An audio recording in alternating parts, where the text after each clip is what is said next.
السلام عليكم ورحمة الله وبركاته. وين صحابته ملوا البدولة على ذلك جوكتين مسكينتين يا ريت يا مسكينكي وينا سأوجودين ما نصبح واي أنا هدا صوت والله بالله حتى اللي ألقوا شح قاعد مسنين يا قاعد مركب أنا قاعد أنا حتى ما قاعد أصحابت على تعال waxaan maanta u soo duuduubanahay sabtaytar ku aragteen waxay tahay mahado ayaan rabaa maanta inaan kabeeda ani xirto ma fahanteen shaqada qaban lahayd oo dhan aniga ayaa qabanaya maanta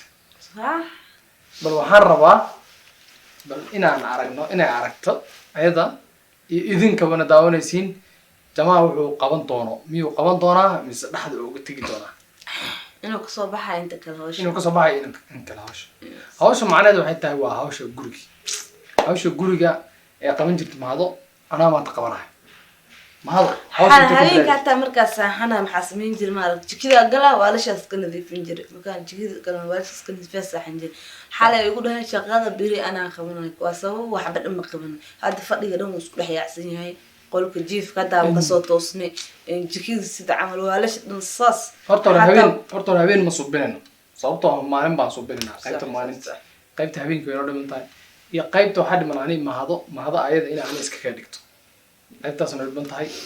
tana keeshin waa inaad comment ku soo qortiin mahado ani iska ka dhigto ana waxaan qabto dhan waa in ayada qabato inkasta oo gabadha jiifto qolka ka bilaabi doona qolka u dambaysiin doona laakiin video ahaan si kale soo socdo iyo u socnaa intaan ka bilaawnayna jikada ka soo bilaabo jikada alaabta ay gelin markuu alaabta ay dambayso jikada ay dambayso okay fadhiga ka bilaabo fadhiga kala toosi hagaaji marka fadhiga ka baxdid jikada next soo soo wadana kule dhasti inuu qaado guri ma tiraaye saan leedahay jamaan oo ogyahay ama ma guri tire guriga waadi hawsha guriga gudaanku dhastada waa qabaha waa tirtira okay nini bariska dheer shaqada waa qabana ku laaban karaa inta taa ina karisid marka sidaas darteed baan hawsha mar rabaa inaan maanta qabto asxaabay oo ila socon doontiin hadaa wax hagaajiyo iyo wax taa halay waa la arki doonaa sababtoo ah waxaan rabnaa inaan ogaano dumarka waxay qabtaan bal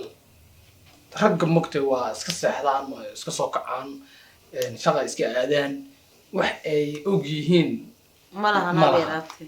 anaga cuntadoo diyaar ah waxoo dhan diyaar ah guriga hagaajsan baan ugu marnaa laakiin dibka u maraan ma ogin marka maanta sheekadaas waa fahamtay sooma shaqadaan qabanayna saacada nala socda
Hey.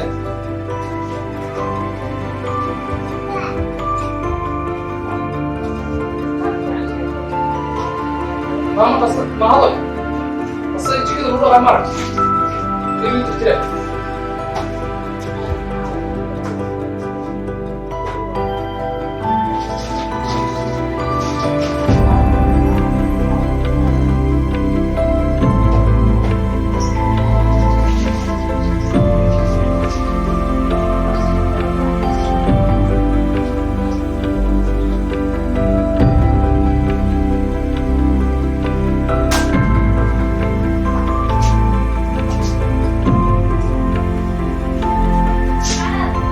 سلام طاهر